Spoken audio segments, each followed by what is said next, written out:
Ontem à noite, na segunda conferência de Cosmovisão, tivemos dois palestrantes, o pastor Jean e o pastor Jonas. E sobre Cosmovisão, Jean trabalhou um pouco a ideia da cultura, partindo da ideia de que Deus é o criador de tudo. E um dos aspectos importantes da nossa visão de mundo é a ideia de um Deus que é providente, que governa a criação que fez. Bem, nós vamos tratar desse assunto tentando definir de algum modo, de maneira geral, a predestinação. Esse assunto, ele certamente tem suas polêmicas ao longo da história da igreja. Não tem como não pensarmos no quanto esse assunto gera debates. Ainda hoje, e se você ainda tem seu Facebook, você vê muita gente ainda discutindo esse assunto, e as brigas são tão acirradas quanto as lutas entre esquerda e direita. Mas o fato é que a Bíblia ensina ensina a doutrina da predestinação. E nós vamos seguir uma definição da própria confissão de fé. No capítulo 3.3 da nossa confissão de fé, ela define a predestinação da seguinte maneira: pelo decreto de Deus e para a manifestação da sua glória, alguns homens e alguns anjos são predestinados para a vida eterna e outros pré-ordenados para a morte eterna. Essa é a definição de predestinação que nós encontramos na Escritura. E antes de destrincharmos um pouco isso, vale a pena pensar e olhar alguns textos que parecem e que de fato ensinam essas verdades incríveis. Uma delas é o texto que nós lemos de Efésios 1, versos 4 e 5, que fala que Deus nos escolheu antes da fundação do mundo e nos predestinou para a adoção de filhos. Há um outro texto muito interessante na primeira carta de Paulo aos Tessalonicenses. Veja lá, capítulo 5, 1 Tessalonicenses, capítulo 5, versículo 10, versículo 9. Alguém pode ler então, versículo 9? 5, 9.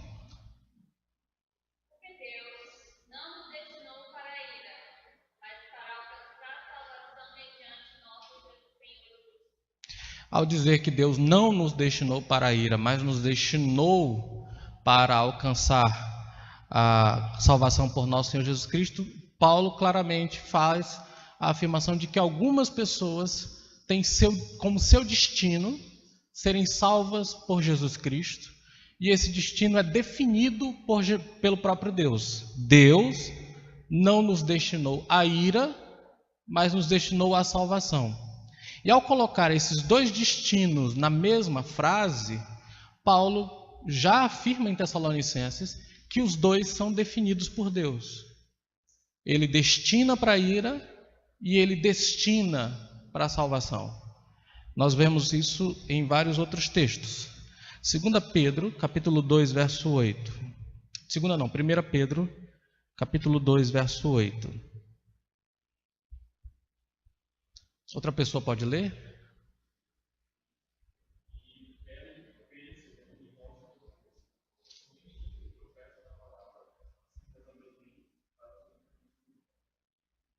Então você vê que eles foram postos para isso, para tropeçar no Evangelho, rejeitando o Evangelho, não crendo no Evangelho, não recebendo o Evangelho. Isso como juízo de fato. Nas cartas de Judas, verso 4, alguém pode ler Judas 4?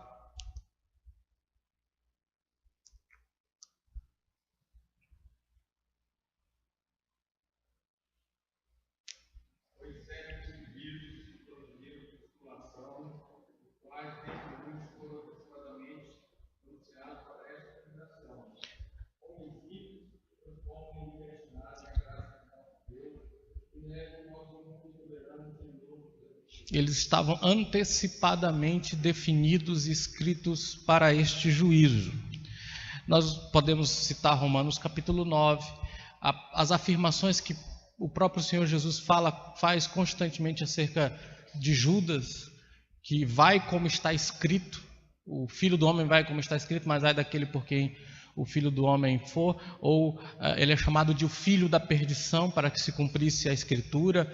Então, você tem textos que, a partir desses textos, você percebe essa definição dos destinos feitos por Deus. Então, destrinchando um pouco o que a confissão de fé diz aqui, e, claro, olhando para o que a Escritura ensina, claramente a afirmação é essa. Primeiro, o destino dos homens e dos anjos, ela é definida por Deus. É definido por Deus, né? E pelo decreto de Deus. Nós aprendemos que o decreto tem a ver com o plano que Deus tem para a sua criação, e em especial para os seres racionais. E dentro do decreto de Deus, Deus definiu o destino das criaturas racionais. Nós já vimos isso na última aula. E esse destino das criaturas racionais, os anjos e os homens, é definido pelo decreto de Deus. Então, como os homens, para onde os homens irão no que diz respeito ao destino final, a Escritura é clara em definir que Deus decretou isso. Deus determinou isso de antemão. A segunda coisa é que todos têm o seu destino definido por Deus, e não pelo homem. Não somos nós que, por nossas escolhas, definimos para onde vamos.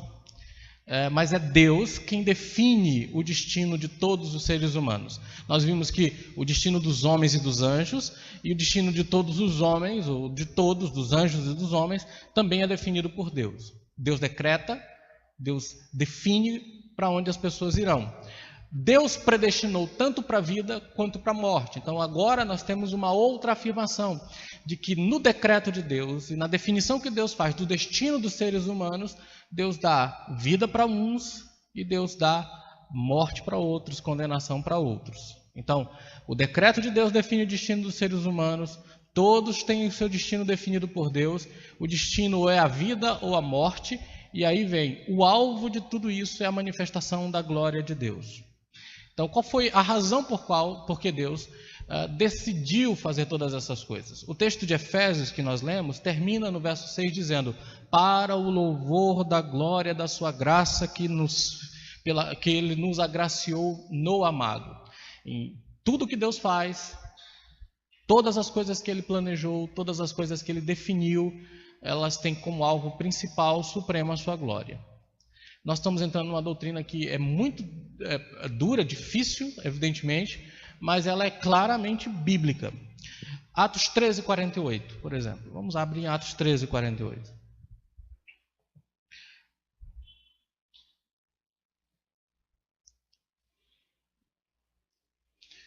Mais alguém pode ler o texto? Atos 13, 48.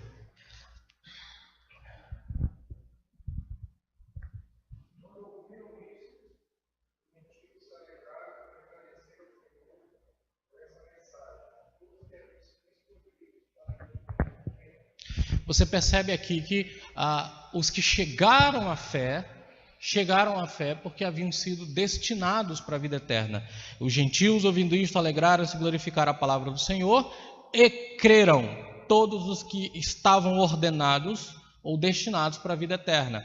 Então, o destino dessas pessoas, a vida eterna. O meio que Deus escolhe é exatamente levá-las a crer em Cristo. E aí Paulo associa claramente a fé dos eleitos ao decreto da predestinação, porque só crê, de acordo com o texto, os que foram destinados, ordenados, postos, seria uma outra tradução, para a vida eterna.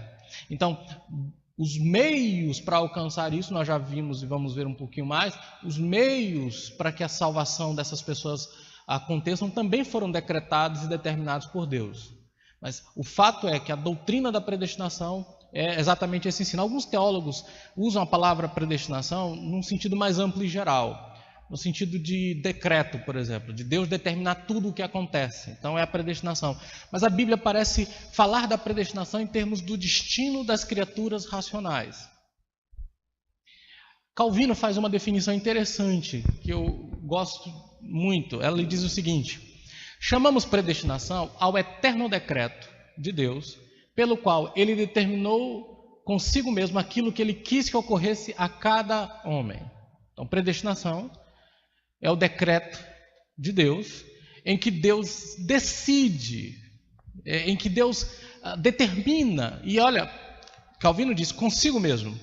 Ele não faz essa determinação levando em consideração nada fora dele. É a sua vontade, é o seu querer. E ele, na verdade, decidiu o que vai acontecer com todos os homens, com cada homem.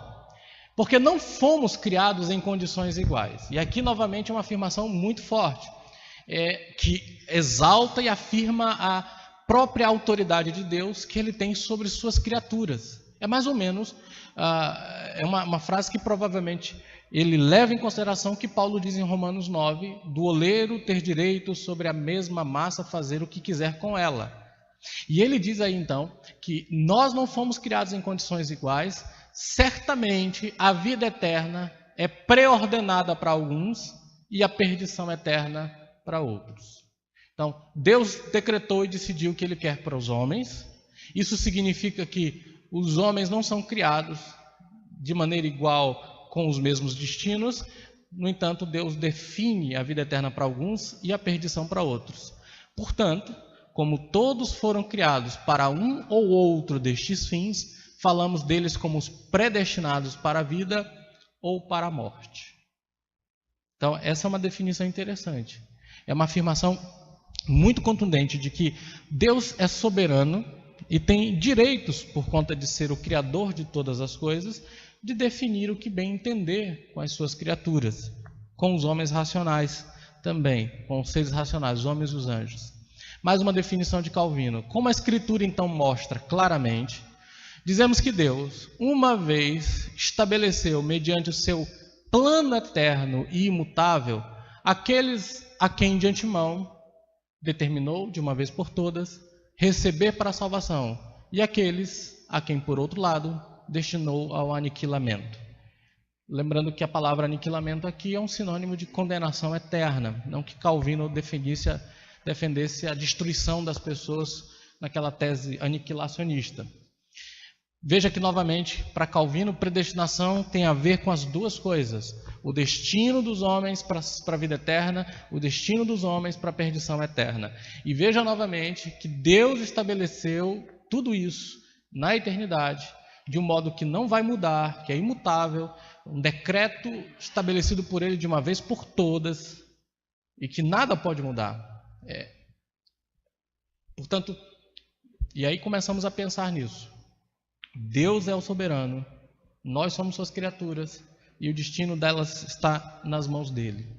Outra afirmação dele: afirmamos que com respeito aos eleitos, e aí ele vai falar agora da eleição, este plano funda-se na graça de Deus. Então, qual a razão por que Deus escolheu alguns para a vida eterna?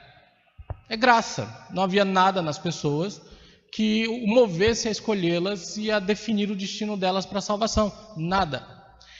Essa graça é livremente oferecida sem levar em conta o mérito humano. Mas, por seu justo, irrepreensível, porém incompreensível juízo, ele fechou a porta da vida àqueles a quem abandonou a perdição. Então, de um lado, Deus é gracioso em conceder salvação aos eleitos. Do outro lado, ele é justo em não conceder essa salvação aos reprovados. Ele define isso e por trás de suas ações está esses elementos da sua natureza, sua graça, um dos seus atributos, Deus é gracioso, e sua justiça, Deus é justo.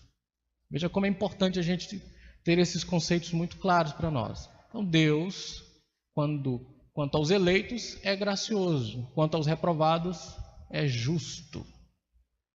É completamente justo. Então não há quem possa reclamar de que Deus está sendo injusto de algum modo, porque todos merecem o juízo, condenação, por causa dos seus pecados. Mais duas definições. Entre os eleitos, consideramos a chamada como um testemunho da eleição. Então, Deus escolhe os eleitos com base na graça. E qual é a evidência, então, dessa eleição? Ele diz o chamado. Os eleitos, o testemunho da eleição é a chamada. E sustentamos que a justificação é o outro sinal de sua manifestação. até que os eleitos entrem na glória, onde está o cumprimento final da eleição. Aqui ele faz isso a partir de Romanos 8, 29. Então, lembra? Aos que Dantes conheceu também, predestinou para serem conformes à imagem de seu filho, a fim de que ele seja o primogênito entre muitos irmãos. E aí o verso 30 diz: e aos que predestinou, chamou, aos que chamou, justificou, e aos que justificou, glorificou. Então ele diz, um testemunho da eleição é o chamado. Um sinal da eleição também é a justificação pela fé. E o alvo final da eleição é a glorificação. Então, de modo claro, Calvino, seguindo as Escrituras, diz: o decreto da eleição, o decreto da predestinação quanto aos eleitos, será levado a cabo. E um sinal evidente da eleição é que você foi chamado por Deus para confiar em Jesus, para crer em Jesus, que você foi justificado pela fé. E se esses dois passos já são verdades acerca de você, então o alvo final também o será. Ele falou lá, até que os eleitos entrem na glória, onde está o cumprimento final da eleição. Certo? Outra coisa, porém, como o Senhor sela os seus eleitos, chamando-os e justificando-os, assim, por impedir que os réprobos cheguem ao conhecimento do seu nome, ou recebam a santificação de seu espírito, ele revela por estes sinais o tipo de julgamento que os espera. Agora tem um outro elemento que Calvino coloca. Se o sinal da eleição, irmãos, é que Deus chama as pessoas para crerem, serem justificadas, e isso as levará à glorificação, um sinal da não eleição é que o mesmo evangelho que é pregado às pessoas que foram salvas é pregado às que não são. E elas não vão crer, elas não ouvirão, elas não se converterão. Porque Deus decide não dar a elas os meios necessários para que essa fé e confiança em Cristo aconteça. Então, um sinal da reprovação é a incapacidade que as pessoas têm de crer no Evangelho. Elas vão viver a vida inteira nesse estado. Algumas podem até ter um assentimento intelectual ao Evangelho, podem até participar de uma igreja, mas no fim das contas, elas não necessariamente foram chamadas pelo poder de Deus, levadas a Cristo pela fé, justificadas e salvas. Consequentemente, esse é um sinal de que elas não são eleitas. Então, sinal da eleição, chamado e justificação. Um chamado da não eleição é que a pessoa nunca vai crer no Evangelho de fato, não colocará sua fé nele. Ela não receberá os meios necessários para confiar em Jesus Cristo de todo o seu coração, serem preservadas até a volta do Senhor. São os sinais claros aqui. Então Calvino coloca essas coisas dessa forma. Então, nessas definições de Calvino, fica claro para nós então a predestinação, né? Deus decreta o destino dos seres humanos, o destino é a vida ou a morte, e os sinais de que essas pessoas são eleitas, como vimos em Atos 13, 48, é que elas são levadas à fé, são justificadas em Jesus Cristo e, consequentemente, serão glorificadas. Além deste contraste de atitudes entre crentes e descrentes, o grande mistério do conselho de Deus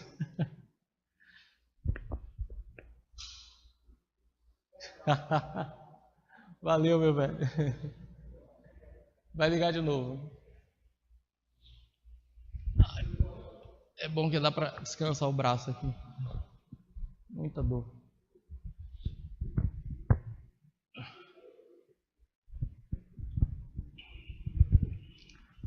Muita dor.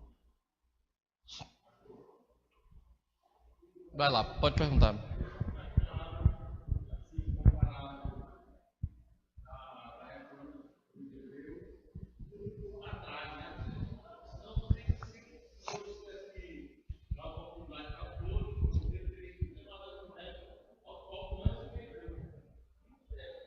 Sim, essa é uma afirmação, inclusive, que Calvino diz nas Institutas, que o fato do evangelho não ser pregado em alguns lugares é um sinal da reprovação de Deus ali, de que não há eleitos ali. Mas a chegada do Evangelho em certos lugares é o ato da providência de Deus de fazer com que os seus eleitos sejam salvos. Tá? Então, a pregação do Evangelho, o ensino do Evangelho em localidades é uma bênção da graça de Deus para alcançar o seu povo.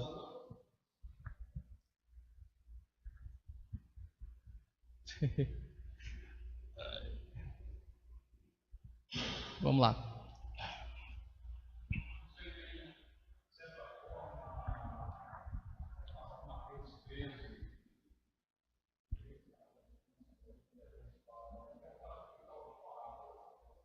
Sim. Atos 13, Mateus 13. Verdade, bem lembrado, Paulo. Mateus capítulo 13, vejam lá.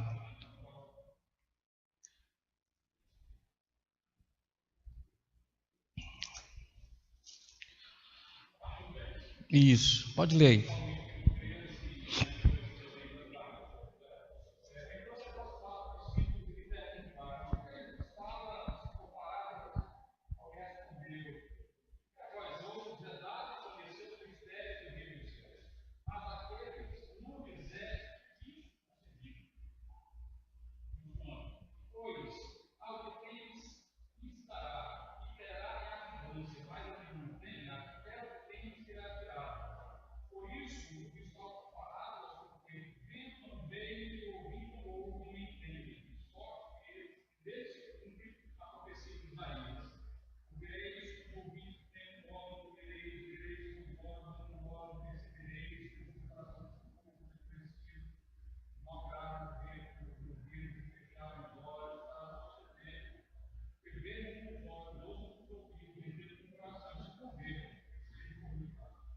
Perfeito.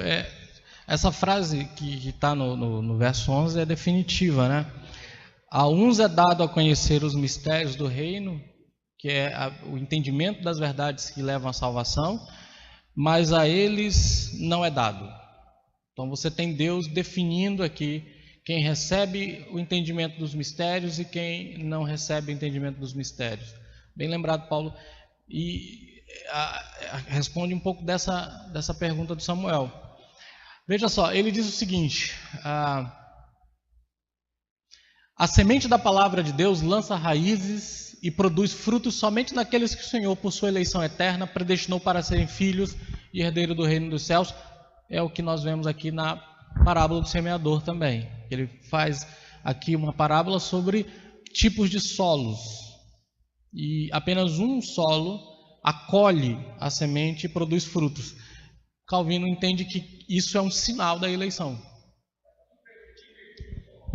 O próprio Deus, é verdade. E a parábola ela tem que ser entendida na perspectiva do agricultor, né? Você tem um solo que foi preparado para receber a semente e tem outros tipos de solo que não foram preparados. Mas o jeito de jogar a semente implica que a semente cairia em qualquer solo, inclusive no que foi preparado. Então, o solo bom é o que foi preparado para receber. E quem o preparou? O agricultor preparou. No caso, o próprio Deus. A todos os outros que, pelo mesmo conselho de Deus, foram rejeitados antes da fundação do mundo, a clara e evidente pregação da verdade nada significa e nada mais é do que cheiro de morte para morte. Reconhecemos, portanto, que os eleitos são beneficiários da graça de Deus, como verdadeiramente eles são, e que os rejeitados são os recipientes do seu juízo. Juízo que, contudo, não é nada mais do que justo. Então, definição de predestinação conforme a confissão de fé, as escrituras, e eu tenho usado muito essas citações de Calvino porque ele explica de maneira muito clara a doutrina para nós. O sinal é, o evangelho é pregado, uns creem. Mesmo o evangelho é pregado, outros não creem. Qual é a questão aqui? O próprio texto de Atos 13, que nós lemos, antes do texto, você vê o apóstolo Paulo pregando aos judeus, ao povo escolhido. Só que eles se levantam contra Paulo e contra a pregação dele. E aí Paulo diz, ora, cumpria-nos pregar primeiramente o evangelho a vocês. Agora nós vamos nos voltar para os gentios. E aí é que diz, e os gentios ouvindo essa palavra se regozijaram. e creram todos que haviam sido destinados para a vida.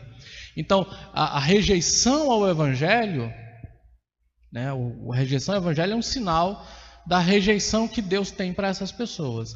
E essa rejeição é justa, porque nós somos pecadores, nós merecemos o castigo de Deus. Então, no que diz respeito ao destino dos reprovados, Deus é justo em condená-los. Então vamos lá, a definição. A eleição gratuita revela a livre graça e bondade de Deus. Os eleitos são eleitos em Cristo. E Cristo é o que Calvino chama de o espelho da eleição. A reprovação, por outro lado, manifesta o justo juízo de Deus, a sua justiça. No caso do eleito, temos que considerar a misericórdia de Deus. Porém, no caso do réprobo, temos que reconhecer seu justo juízo. Vê que Calvino atribui, no fim das contas, a misericórdia de um lado, a graça de um lado, o juízo do outro, a justiça de Deus do outro. São elementos que ele coloca como base ou como razão para Deus tanto eleger uns quanto reprovar outros. O interessante é que a Escritura, e Calvino seguindo as Escrituras, vai fazer uma afirmação muito interessante, de que quanto à reprovação, ou ao que Deus levou em consideração ao reprovar os não eleitos, ele não levou em consideração o pecado deles. Deus decidiu por soberania mesmo. Agora, quando Deus define o destino deles, que é o juízo, ele leva em consideração seus pecados. Interessante isso, né? A gente vai chegar lá na hora que falar de reprovação.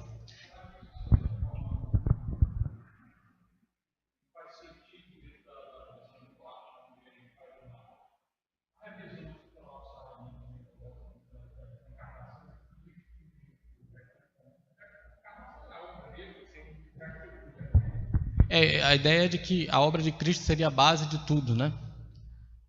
Talvez, alguns acreditam que Calvino estaria esse aspecto supralapsário, né? Ou seja, o decreto da predestinação antes do decreto, na questão lógica, antes do decreto da queda. É o que parece ser que ele ensina.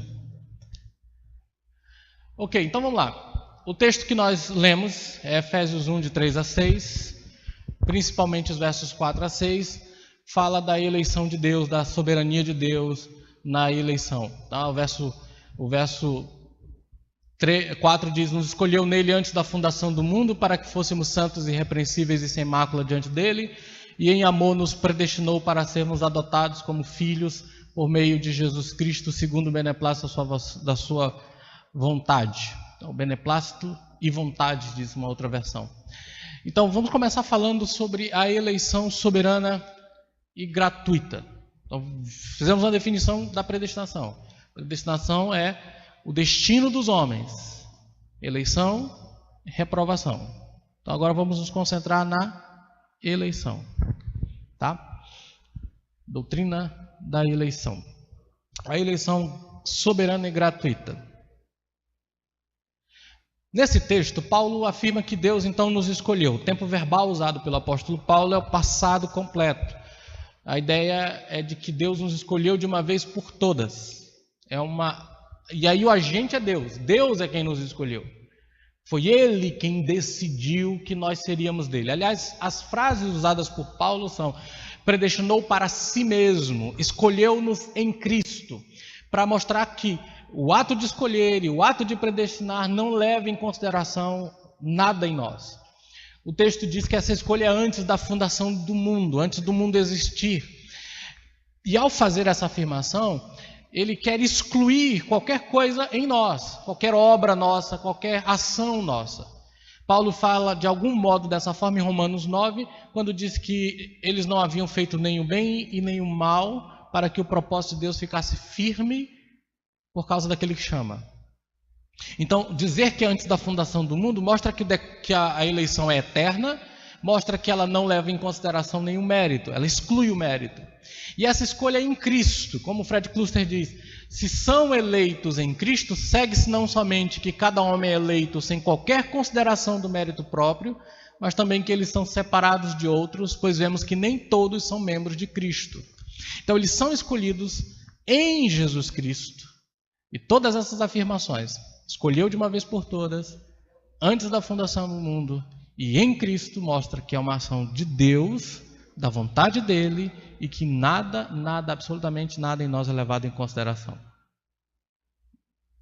Mas Paulo acrescenta mais essa frase, né? Ele diz, segundo o beneplácito da sua vontade.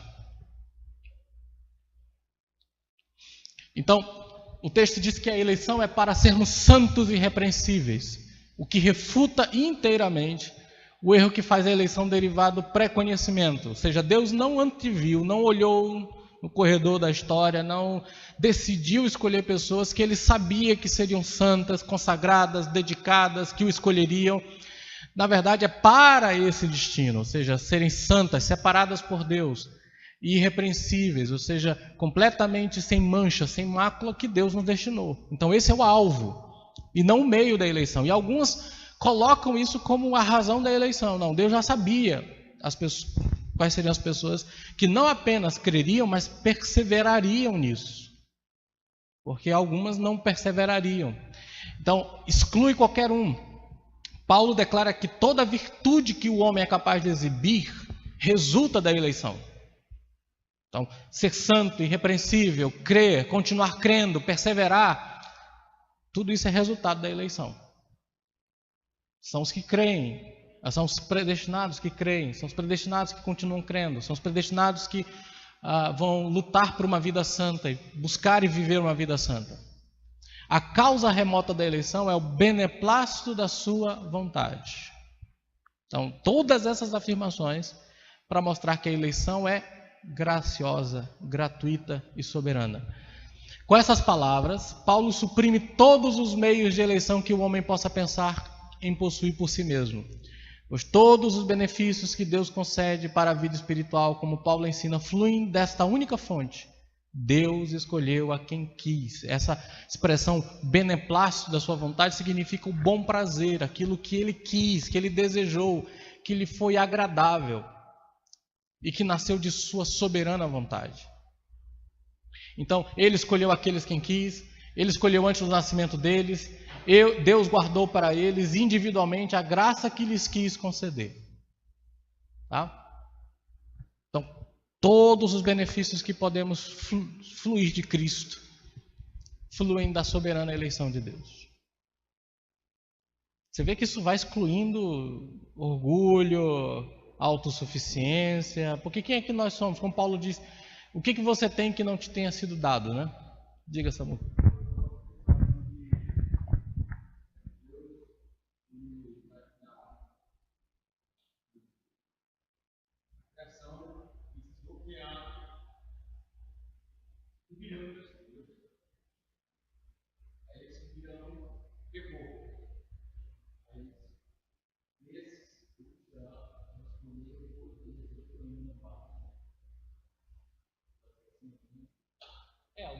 Alguns acreditam assim, sabe?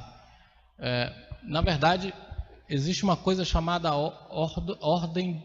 O decreto é um só. Deus decretou de uma vez por todas. Mas nossa mente, ela funciona por estágios, né?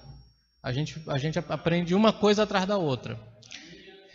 Então, algumas pessoas querem entender bem o que Deus fez. Deus decidiu criar pessoas para dois destinos diferentes. E então decidiu que essas pessoas cairiam e decidiu salvá-las em Cristo? Ou Deus decidiu criar as pessoas, permitir que elas caíssem e então escolher dessas que caíram aquelas que seriam salvas? Então tem um grupo que acha assim, não. Deus ele antes de tudo definiu quem seria dele e quem não seria.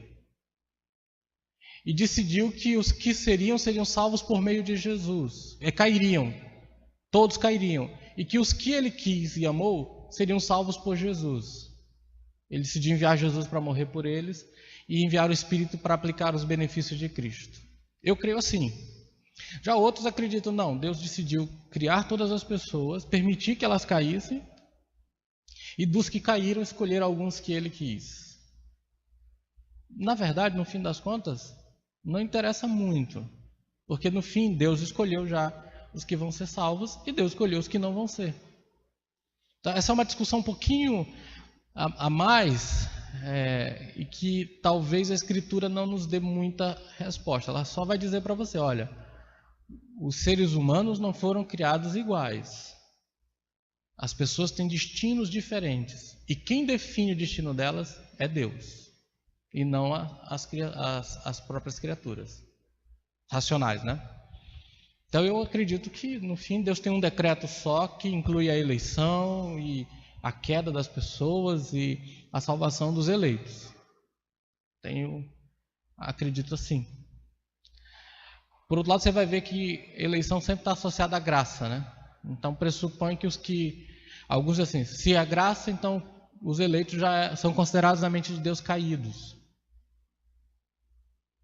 Eu acho que agora a gente está indo um pouquinho além. Um pouquinho além. Mas o que o texto de Efésios nos ensinou então? Que a eleição, ela é absolutamente soberana, gratuita. Não tem nada em mim e em vocês que levou Deus a nos escolher. Tá? E é por isso que Paulo em 2 Tessalonicenses 2, verso 13, vai dizer, por isso devemos dar graças a Deus por vocês, irmãos amados pelo Senhor. Porque Deus escolheu vocês para a salvação mediante a santificação e fé na verdade. Então Deus nos escolheu e aí isso é motivo de ação de graças a Deus. Ação de graças tanto por nós quanto pelos nossos irmãos. Aqueles que creem também, né? Porque se nós cremos, é porque Deus quis que nós crescemos. Então a eleição é absolutamente soberana, gratuita, vem de Deus apenas.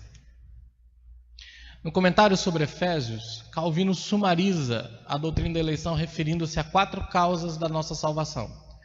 A causa eficiente, o beneplácito da vontade de Deus, ou seja, a causa que efetivamente determina tudo, a vontade de Deus. A causa material, Cristo, porque a eleição nunca é feita sem Jesus. Os eleitos são eleitos em Cristo, porque nenhum benefício pode se tirar ou se ter de Deus sem Jesus. É impossível isso. Ninguém vai experimentar nenhum benefício salvador senão por meio de Jesus Cristo. Tá? A causa final, o louvor da sua graça. Então, Deus escolhe com a finalidade de que sua graça seja eternamente louvada. A causa formal, ou seja, como essa bênção da eleição chega até nós. Ele diz, a pregação do Evangelho por meio do qual a bondade de Deus flui para nós. Ontem o Jonas falou uma coisa quando ele estava conversando, ele disse assim, na verdade na hora de responder as perguntas, ele disse, se nós acreditamos que Deus criou tudo o que existe por sua palavra em 6 dias, qual é a dificuldade de crermos que Deus pode recriar um ser humano pela pregação da sua palavra? Quando ela é pregada fielmente. Se a gente crê no poder para uma coisa, temos que crer no poder para outra também. Então, você crê, e é isso que a Bíblia vai dizer, o meio que Deus usa é a pregação da palavra de Deus. É a pregação do Evangelho. Então isso também exclui aquela mentalidade que diz, bom, mas se Deus já destinou, já definiu, já tem os seus eleitos, então para que a gente sai para pregar? Para que evangelismo? Para que discipulado? Bem, a causa formal, o meio usado por Deus para que o decreto da eleição chegue ao eleito é a pregação da palavra de Deus. O evangelho tem que ser pregado. Então a gente pode ver isso em 2 Tessalonicenses 2, 13 e 14. Vamos lá.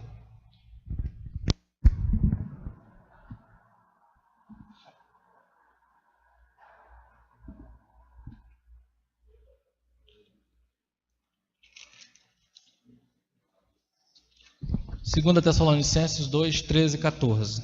Veja só. Primeiro ele diz no verso 13, mas devemos dar graças a Deus por vós, irmãos amados do Senhor, por vos ter Deus elegido. Então Deus escolheu. Quando?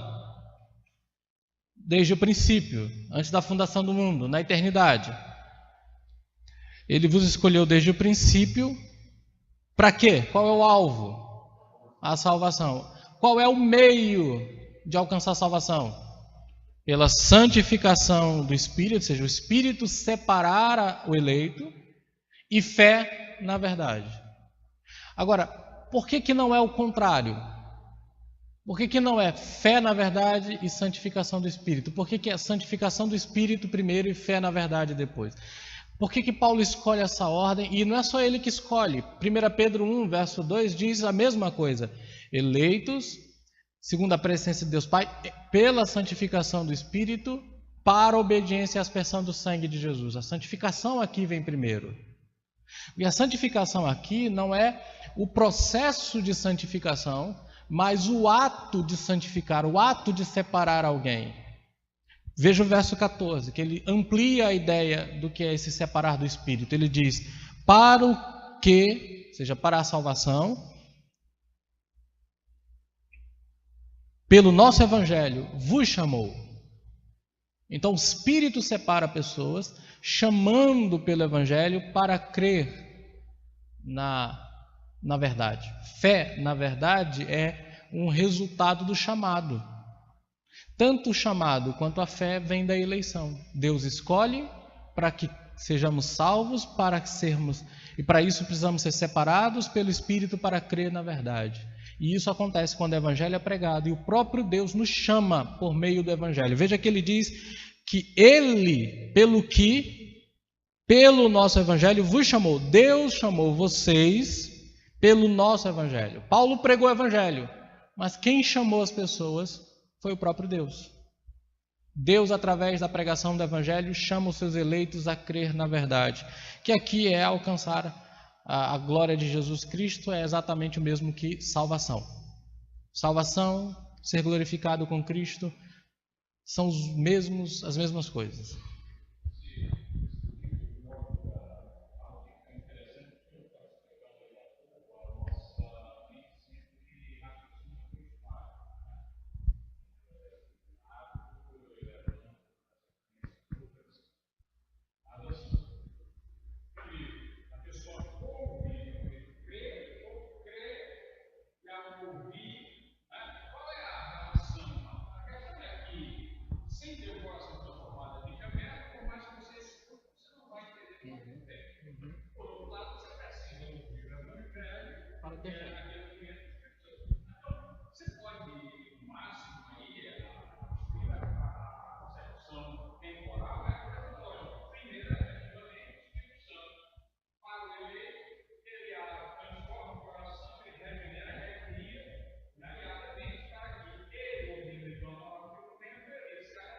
E creia.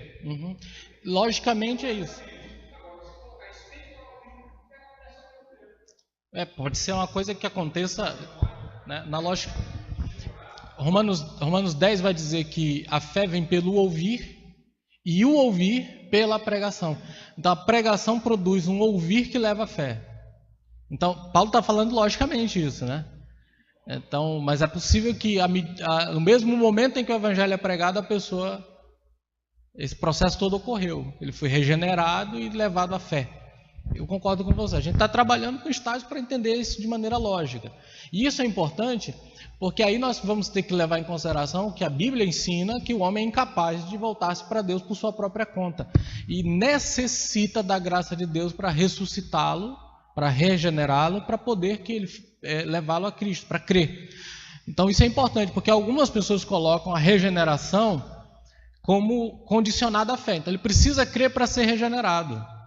A declaração doutrinária da Convenção Batista Brasileira diz que a condição para a regeneração é a fé.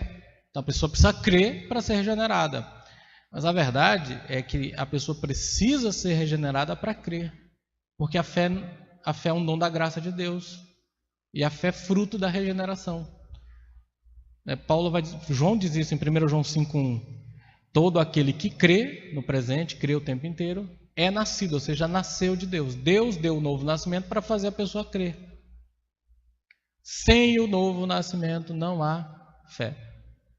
Então eu concordo com você. Então é apenas no sentido da lógica da coisa, mas não necessariamente. Por exemplo, você percebe que no caso de Cornélio, quando foi que Cornélio foi regenerado? Pedro nem terminou de pregar o evangelho e ele foi batizado com o Espírito Santo. O Espírito desceu sobre ele.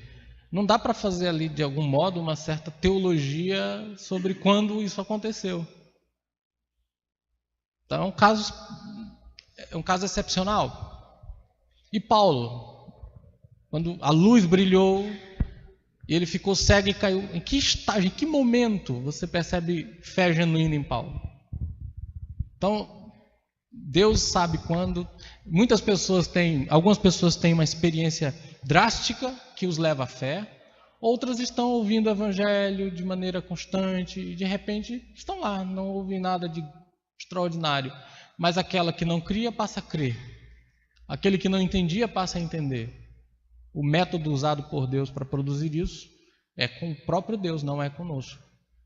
Então, e é importante entender que é soberania de Deus, porque algumas pessoas podem achar que a salvação de alguém precisa ser tão drástica quanto foi a de Paulo, quanto foi a de Cornélio, quanto foi de alguém que estava no vício, nas drogas, na vida ruim, de repente passou por um momento terrível. Não necessariamente. Alguém que cresceu na igreja, foi ensinado por seus pais, talvez tenha muita dificuldade de dizer exatamente o momento em que passou a crer, em que foi regenerado. Mas é uma pessoa que nasceu de novo, que tem um coração transformado pela graça. Vamos fazer um intervalo então para o cafezinho. 5 horas, cafezinho.